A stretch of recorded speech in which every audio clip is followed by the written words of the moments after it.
The clock read 5:47 on the morning of August 8, 1941. 24-year-old Ludmila Pavlichenko crouched low behind a pile of broken concrete in Belyayevka, Ukraine. Through the dusty air, she tracked a German marksman as he lined up his shot, preparing to execute a Soviet fighter pinned down roughly 40 meters to her side. She was a history student, 4 months into her service with the Red Army. Her confirmed kills? 0. Her target for this deployment? 309. The Wehrmacht had thrown 3 entire divisions at Odessa, a crushing force of 150,000 German troops rolling forward. Soviet defenders found themselves outnumbered 3-1, and Ludmila had just volunteered for the Sniper Corps, a unit hemorrhaging personnel faster than trainers could replace them. 6 hours. That's how long she'd been holding this position. No rest, no food. Just her Mosin Nagant rifle, 40 cartridges, and a burning fury wrapped in patriotic resolve. 11 days prior, her Kiev University campus had been reduced to rubble by bombs. 73 students were gone. Professor Anatoly Vulov buried beneath collapsed stone for 2 hours before recovery teams pulled out his lifeless body. Her closest friend Natasha had been trapped inside the library when flames consumed everything. There was no escape. The morning after, Ludmila walked into the recruitment office. The officer told her to join the medical corps. Women heal soldiers, he said. They don't fight them. Ludmila told him she'd been handling rifles since age 14. Competitive marksman, scores from youth shooting clubs, top rankings in regional tournaments. The officer laughed in her face. Hitting paper targets isn't the same as combat, he told her. Combat means blood, screaming, death. Women couldn't stomach that reality. She told him to put her to the test. He handed her a rifle, pointed at a fence post 100 meters out. She sent 5 rounds straight through centre mass. The laughter stopped. She was assigned to the 25th Rifle Division. As a sniper, that was 4 months ago. Now she sat in Ukraine, watching Germans systematically eliminate her comrades, and she still hadn't pulled her trigger on a single enemy soldier. The German sniper held position 280 meters out, concealed behind the shattered wall of what used to be a farmhouse. Through a narrow crack in the stonework, Ludmila could make out his helmet's silhouette. He was tracking a target, waiting for movement. The man in his crosshairs was Sergeant Dmitry Kravchenko, 32, married, father of 2. Ludmila had crossed paths with him just yesterday. When she hadn't eaten in 18 hours, he'd split his bread ration with her. In moments, he'd be dead, completely unaware a German had him zeroed. Ludmila brought her rifle up. Her grip was rock solid. Her breathing controlled and measured. Her instructor's words played back in her mind. Don't think about taking a life. Think about solving an equation. Range, wind speed, target motion. This is mathematics, not murder. 280 meters. Light breeze coming from the west. Target holding still. She compensated for the wind drift. Centered the reticle on the gap where the German's helmet showed through. Her finger found the trigger. This single moment would determine everything. Either she possessed the capacity to kill, or she didn't. Either she was genuinely a soldier, or just a student playing dress-up in uniform. She applied pressure. The Mosin Nagant punched into her shoulder. The report echoed across the battlefield. Through her optic, she watched the German's helmet snap backward, then vanish from view. Kravchenko spun around, disoriented. He had no idea what had just occurred. Ludmila cycled another round into the chamber, scanned for additional threats. Nothing stirred. She'd just taken her first German life.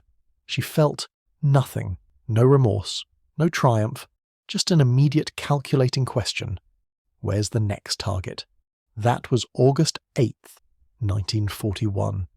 By May 1942, Ludmila Pavlichenko's tally would reach 309 confirmed German casualties, including 36 enemy snipers.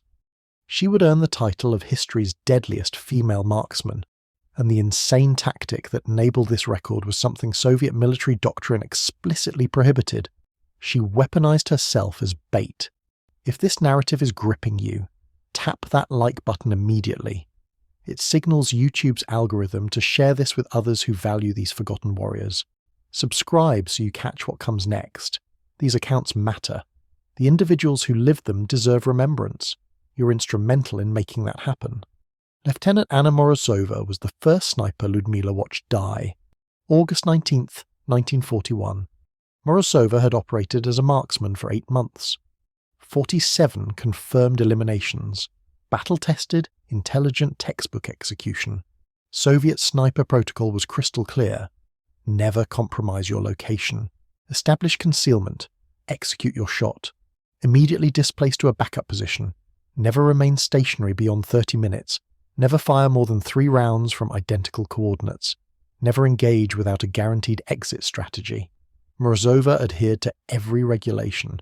She'd positioned herself inside a bombed apartment complex, 3rd story, outstanding sightlines. 2 escape routes mapped. She engaged a German machine gun team at 320 meters. Single shot, single elimination. Relocated to her secondary nest on the 2nd level.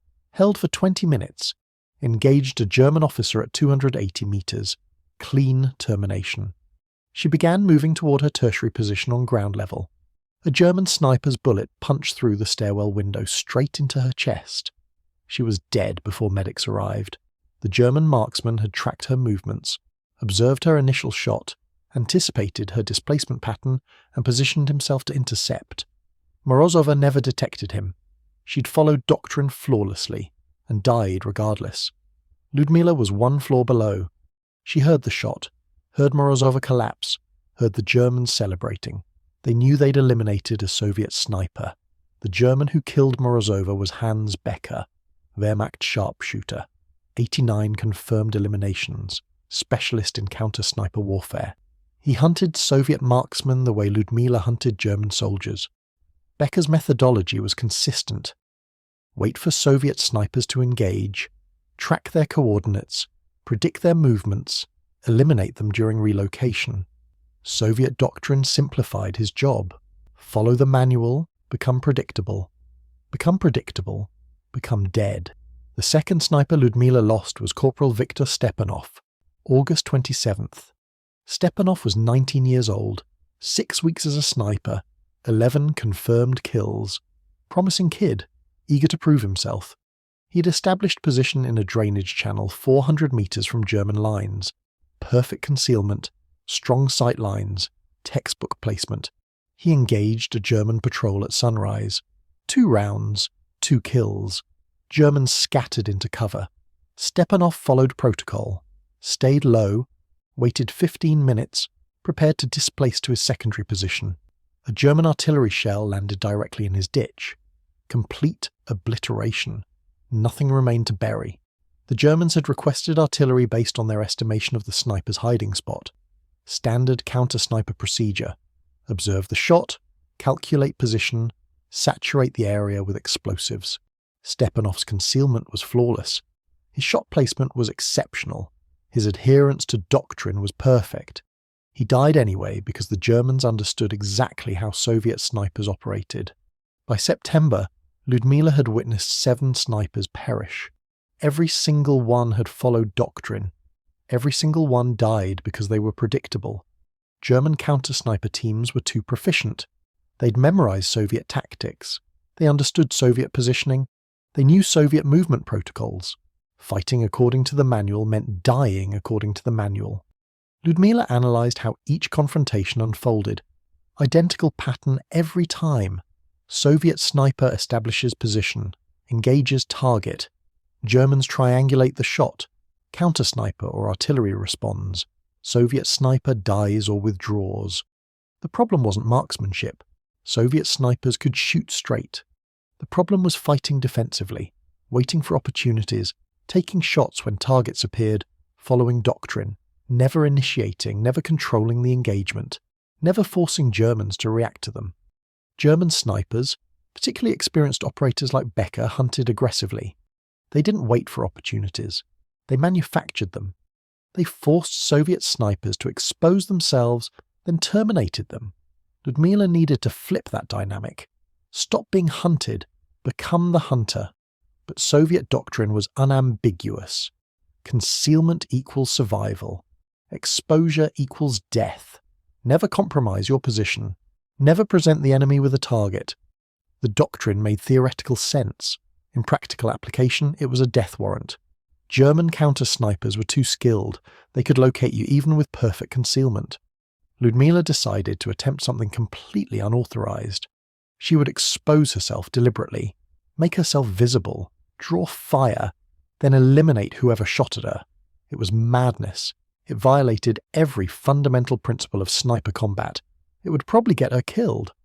But 7 snipers were already dead, and Ludmila refused to become number 8. The technique demanded precision timing, flawless positioning, and absolute composure. Ludmila would establish 2 nests instead of 1, primary and secondary, positioned only 4 to 6 meters apart, close enough to transition between them in under 3 seconds.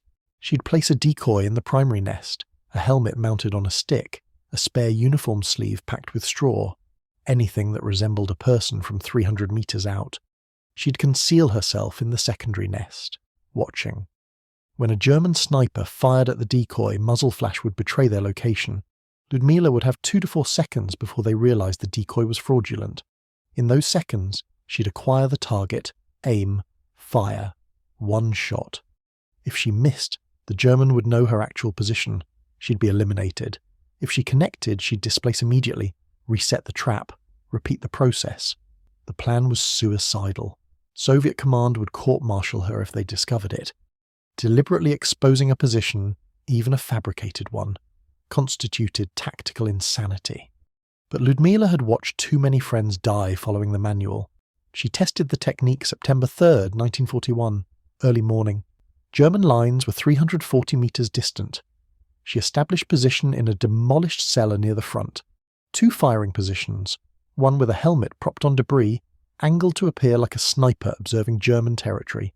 She waited in the secondary position 5 meters right, completely concealed. Her rifle was aimed at the zone where a German counter-sniper would most likely position himself.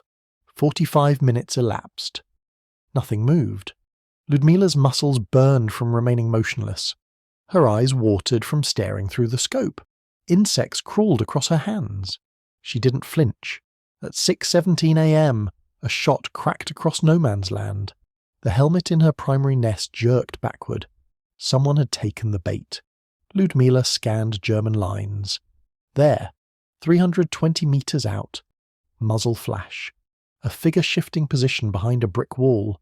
She had 3 seconds. Her crosshairs settled on the figure. She couldn't discern details, just a shape.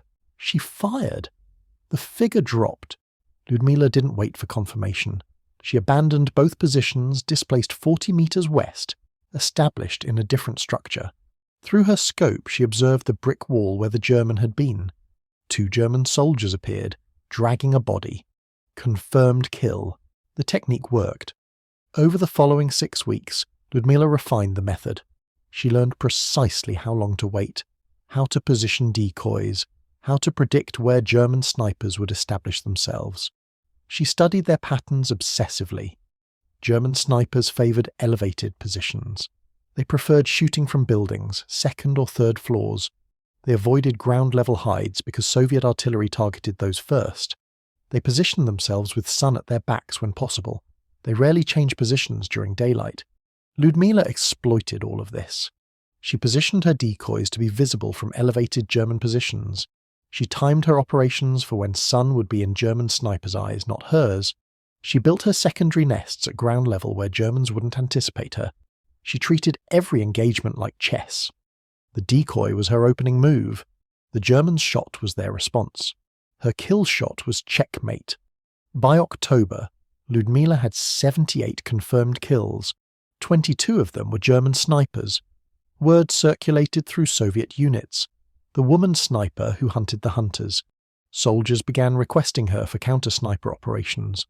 Officers who'd lost men to German snipers approached her personally, pleading for help. Some brought vodka, some brought extra rations, some just brought grief. A lieutenant named Volkov approached her October 12th. His platoon had lost 9 men to a German sniper in 4 days. The sniper operated near a railway junction, fired from varying positions, killed officers, radio operators, machine gunners, anyone important. Volkov's men were paralyzed with fear. They refused to move during daylight. The entire platoon was immobilized. Volkov asked Ludmila to eliminate the German. She agreed, not because of Volkov's vodka, because she remembered Morozova. because she remembered Stepanov, because German snipers had killed 7 of her friends, and she wanted vengeance for every single one. She studied the railway junction for 2 days, observed through binoculars from 800 metres out, mapped every position with sightlines, counted buildings, measured distances, noted wind patterns. The German was intelligent, never fired from identical locations twice, never established a pattern, but he had to shoot. And when he shot, he had to be somewhere. Ludmila identified 11 possible positions, too many to monitor simultaneously. She needed to force the German to reveal himself. She established position 5 meters from where Volkov's men congregated, created a decoy resembling a Soviet officer, positioned it where it would be visible from 8 of the 11 possible German locations. Then she concealed herself 12 meters away. Rifle aimed at the most probable German position, 6:30 a.m. The decoy stood exposed for 40 minutes. Nothing occurred. Ludmila remained motionless. Her legs cramped. Her back ached. She didn't move. At 7:11 a.m. the shot came. The decoy's helmet spun away. Ludmila spotted the muzzle flash, 420 meters, inside a train car. The German had positioned himself inside a destroyed boxcar. Brilliant concealment. Ludmila had considered it unlikely because the boxcar was exposed to Soviet artillery, but the German had calculated that Soviet forces wouldn't waste shells on a single boxcar. He'd been correct. Until now. Ludmila adjusted for distance and wind. The German was moving inside the boxcar. She could see his silhouette through the open door. She had maybe 5 seconds before he realized the decoy was fake. She fired. Through her scope, she watched the German jerk backward. He didn't fall. He stumbled. She'd hit him, but not fatally. He was wounded, attempting escape. She chambered another round, fired again. The German dropped. Volkov's men moved in afterward, found the German dead inside the boxcar. 2 shots, one through the shoulder, one through the head. His logbook listed 67 confirmed kills. Volkov asked Ludmila how she'd known his location. She said she didn't. She just made him shoot first, then killed him. Simple mathematics. Volkov said it wasn't mathematics. It was courage. Or insanity. Probably both. German units placed a bounty on her.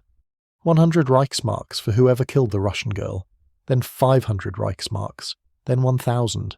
The price escalated as her kill count climbed. German propaganda broadcasts mentioned her by name, called her the Devil Woman, claimed she was mythology, insisted no woman could eliminate that many Germans, said she was Soviet propaganda, said if she existed she was probably a man disguised as a woman. Ludmila heard the broadcasts. Other soldiers relayed what the Germans were saying. She found it amusing. The Germans were so terrified of her they couldn't accept her existence. Their denial proved her effectiveness. Ludmila didn't care what they broadcast. She cared that they were frightened. Frightened enemies make mistakes, and Ludmila was there to punish every mistake. She began leaving signatures. Small things. A piece of ribbon tied near her firing position after she departed. A playing card placed on a dead German sniper's chest. Red Queen. The Red Queen of Death. Soviet propaganda embraced it. Newspapers published stories about Lady Death, who taunted German snipers before eliminating them. Ludmila never confirmed or denied the stories. Let them believe whatever they wanted. Belief created fear. Fear created mistakes. Mistakes created opportunities. And opportunities created confirmed kills. The engagement that made her legendary occurred November 7th, 1941. German forces were pushing hard on Sevastopol. Soviet defenders were clinging on by their fingernails. The siege was brutal. Food supplies were depleted. Ammunition was rationed. Medical supplies were nearly exhausted. And a German sniper had killed 11 Soviet soldiers in 3 days. Officers, sergeants, anyone who issued orders. The sniper was systematically decapitating Soviet command structure. Nobody could locate him. Nobody could counter him. He took 1 shot, then vanished, disappeared like a phantom. Soviet command was desperate.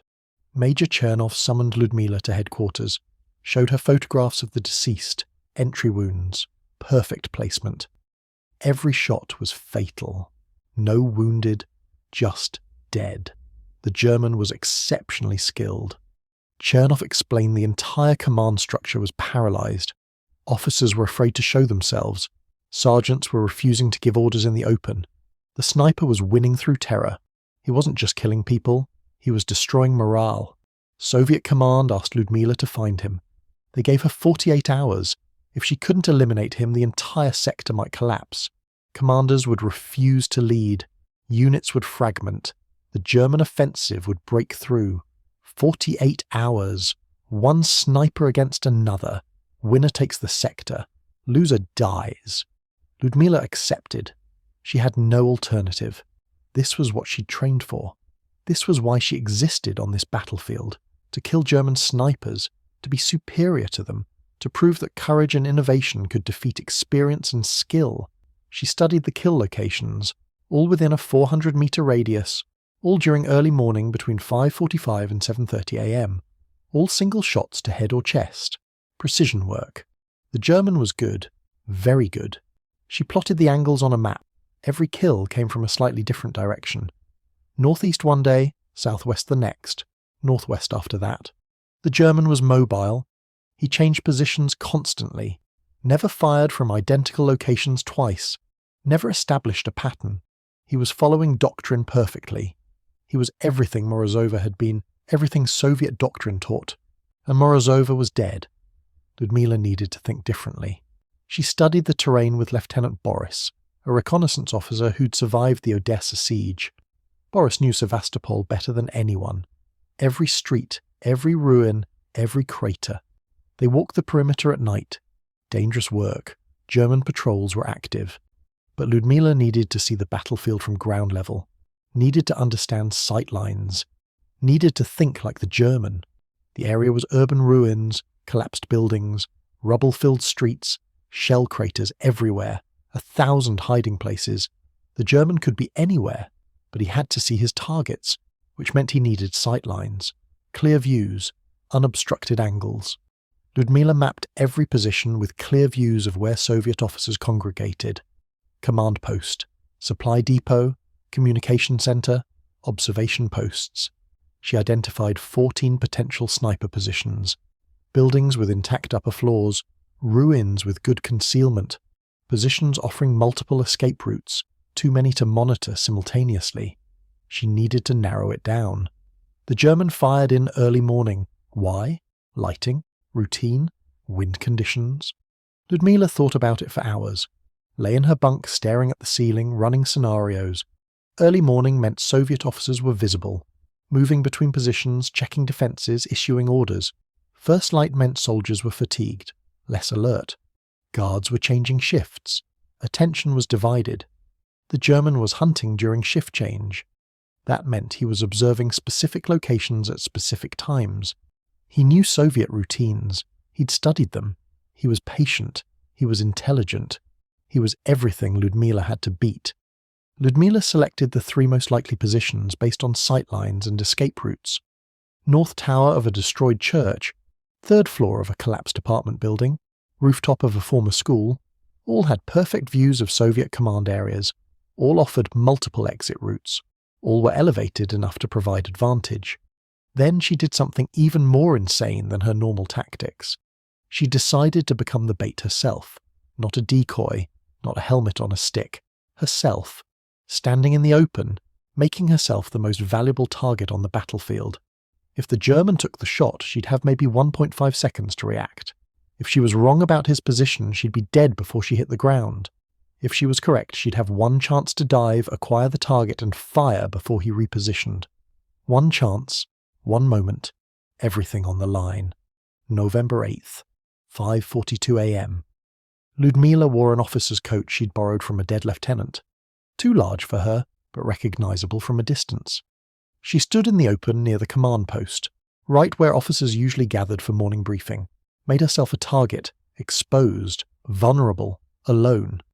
Her rifle was 4 meters away, propped behind rubble, aimed at the most likely German position, the destroyed church tower.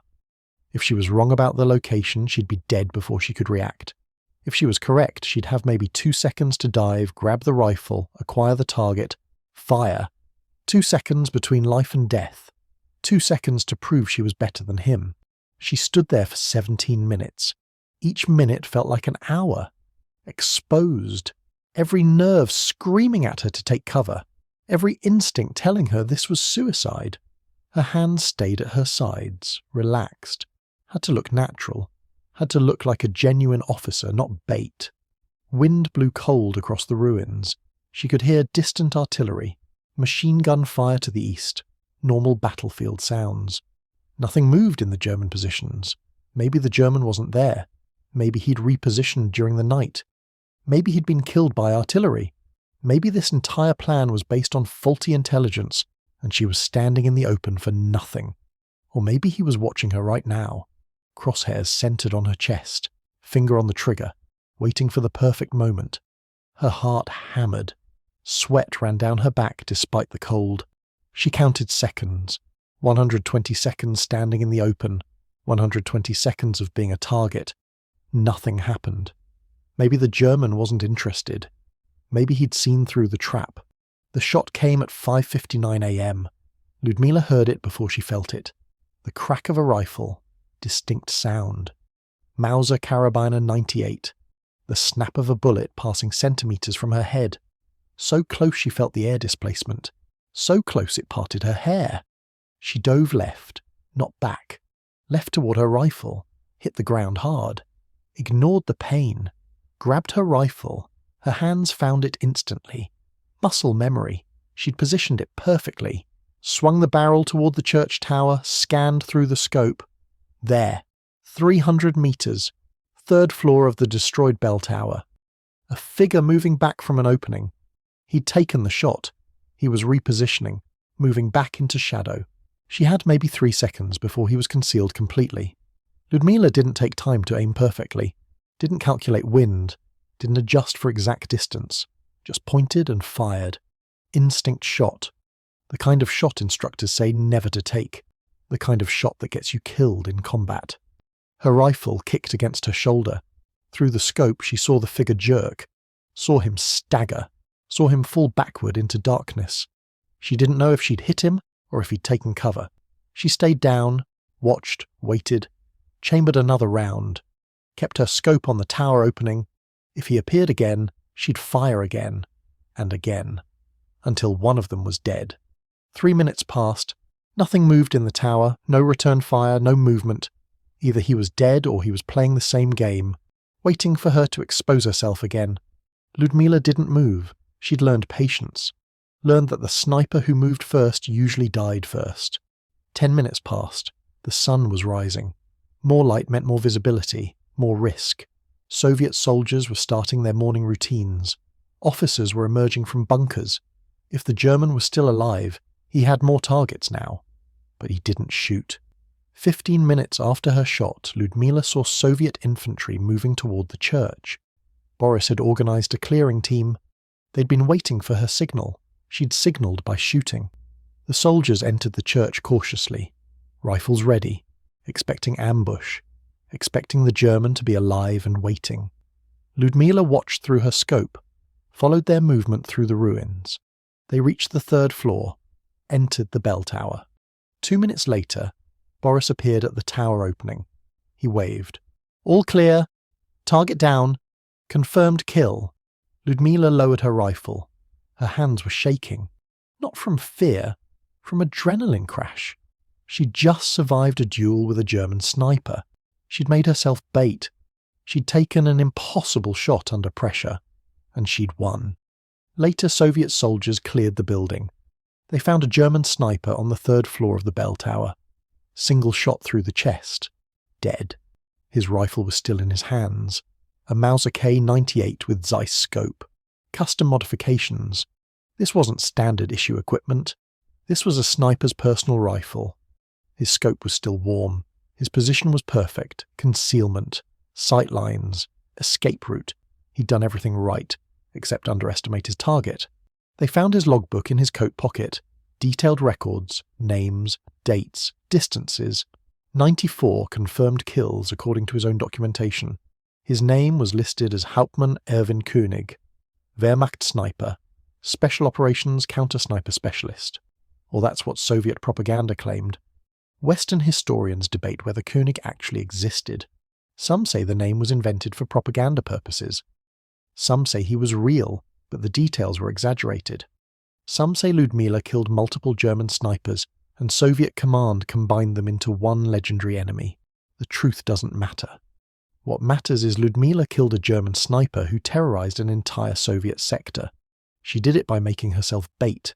She did it by breaking every rule in Soviet sniper doctrine. She did it because following rules meant death. And Ludmila had decided long ago that she'd rather risk death on her own terms than die following someone else's. Between August 1941 and May 1942, Ludmila Pavlichenko eliminated 309 German soldiers. 36 of them were snipers. 187 were officers and NCOs. The remainder were infantry, machine gunners, artillery spotters. Every single kill was confirmed by a witness or recovered enemy documents. Soviet command was strict about confirmation. They had to be. Propaganda required proof. She used the bait technique in at least 60 engagements. Probably more. Records from the Sevastopol siege were incomplete. Many combat reports were lost when the city fell, but survivors remembered. They remembered the woman sniper who stood in the open, who made herself a target, who killed Germans who thought they were the hunters. She was wounded 4 times during her combat service. September 1941, shrapnel from a mortar round, minor cuts to her arm and shoulder, bandaged in the field, back in combat the next day. December 1941, concussion from artillery blast. Shell landed 10 meters away while she was repositioning. Knocked unconscious for 2 minutes, recovered, refused medical evacuation. February 1942, shrapnel to her leg. German 88mm airburst. She was caught in the open during a barrage. Shrapnel tore through her calf. Medics patched her up. She was immobile for a week. Started walking again after 10 days. Back to combat after 3 weeks. June 1942. Mortar shrapnel to the face. This was the injury that ended her combat career. Soviet bombardment of German positions. Counter-battery fire. German mortar rounds walked across her sector. One landed close. She was in a shallow trench, not deep enough. Shrapnel fragments hit her face, cut her cheek, damaged her eye, fractured her jaw. Blood everywhere. Medics thought she'd die from shock. She didn't. Field hospital stabilized her. Military hospital in Sevastopol performed surgery. Doctors saved her eye. Her face would scar, but she'd survive. The injury wasn't immediately life-threatening, but Soviet command made a decision. She was too valuable, too famous, too important for propaganda. Her kill count was already legendary. 309 confirmed, more than any other Soviet sniper at that point in the war, more than most snipers would achieve in the entire war. If she died now, it would be a propaganda disaster. Better to pull her from combat. Use her for morale. Show her to the world. Prove that Soviet women could fight.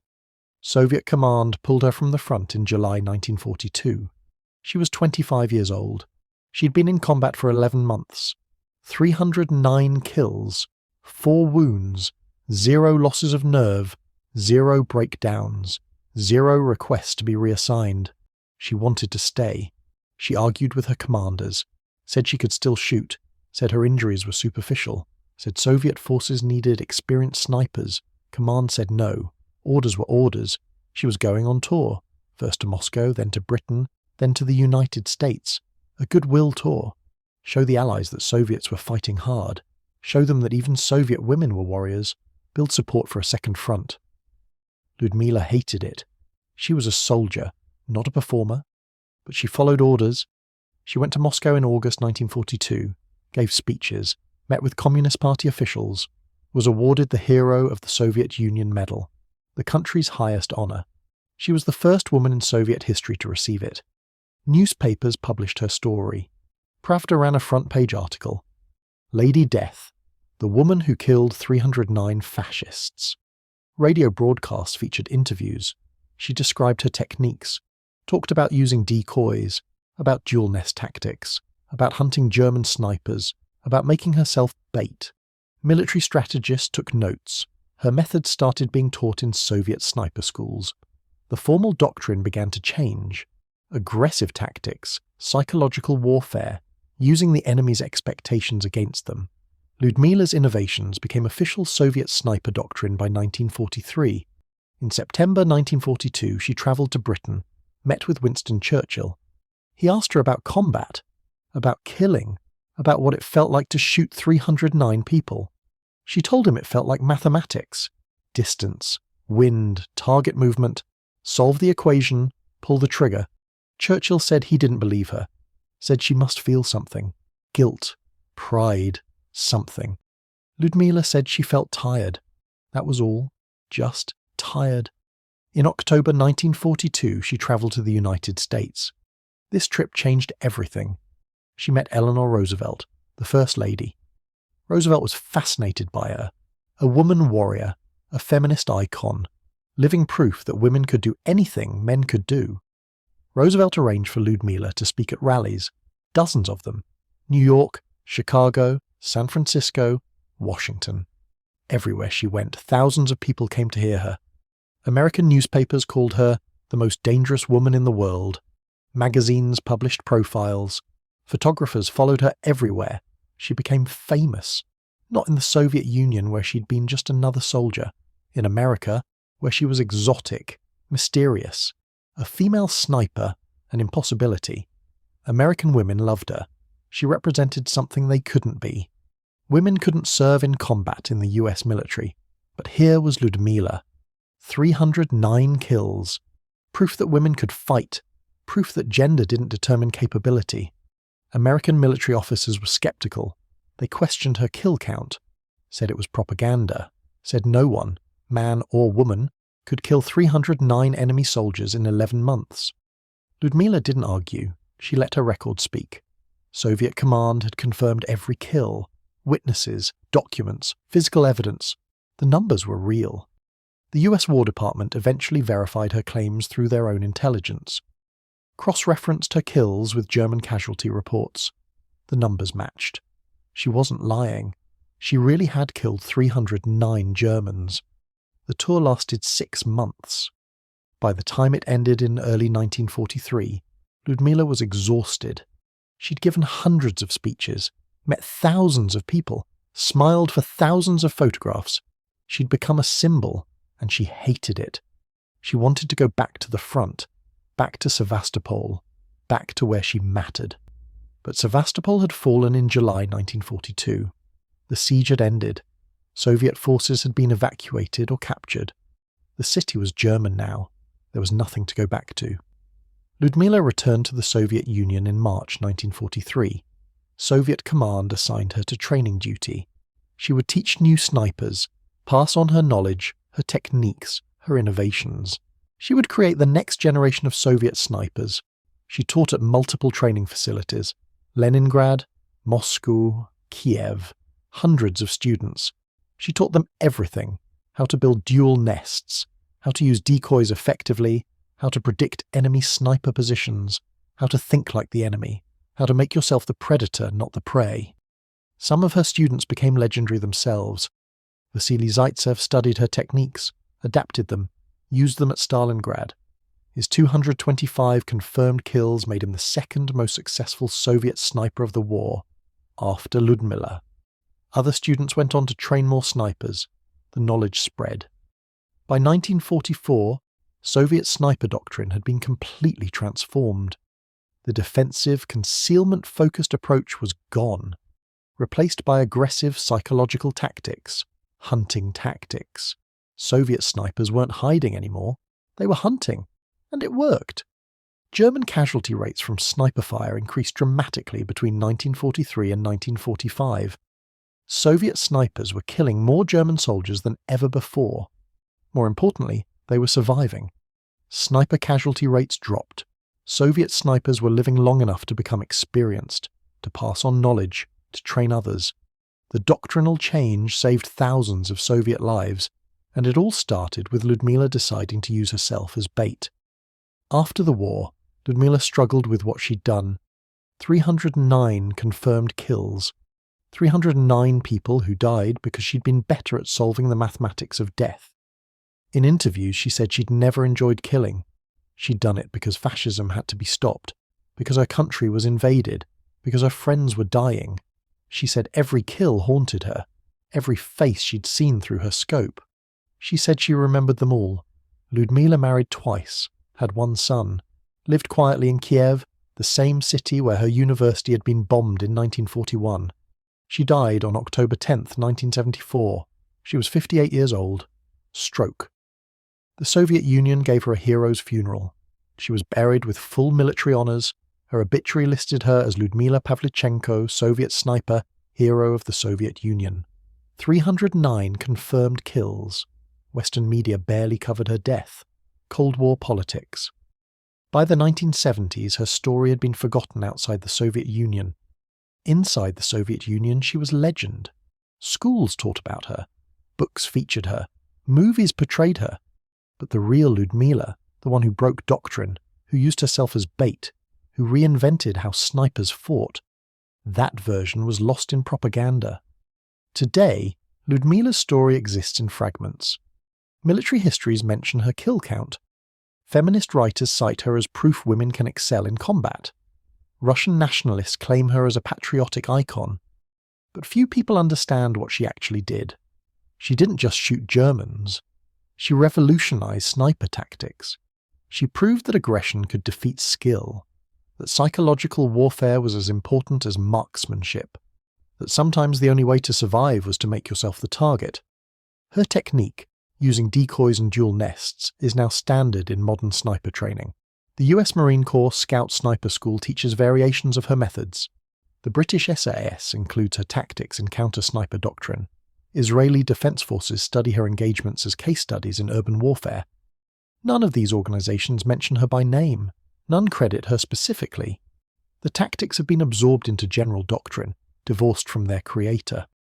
But if you visit the Central Museum of the Armed Forces in Moscow, you can see Ludmila's Mosin Nagant rifle, the same rifle she used for all 309 kills. It's displayed in a glass case with a plaque that reads, "Rifle of Junior Lieutenant Ludmila Pavlichenko, deadliest female sniper in history."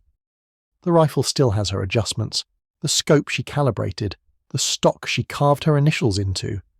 Next to it is a photograph. Ludmila, at 24 years old, standing in front of a ruined building in Odessa, rifle in her hands, eyes staring directly at the camera. She looks tired, determined, unbroken. That photograph is Ludmila's real legacy, not the propaganda, not the medals, not the 309 confirmed kills. The legacy is in her eyes, the eyes of a woman who decided she wouldn't be prey, who decided she'd rather risk everything than follow doctrine that didn't work, who decided her life mattered enough to break the rules. That's how survival actually happens in war, not through following orders, not through doing what you're supposed to do, through soldiers who see that doctrine is killing them and decide to do something different, who risk court-martial because their friends are dying, who use themselves as bait because it's the only way to kill the hunters. Ludmila used herself as bait to kill 309 Germans, and almost nobody knows her name. But you do now. If this story moved you the way it moved us, hit that like button. Every like helps us rescue more forgotten stories from the dusty archives and share them with people who care. Subscribe to join our community of history keepers.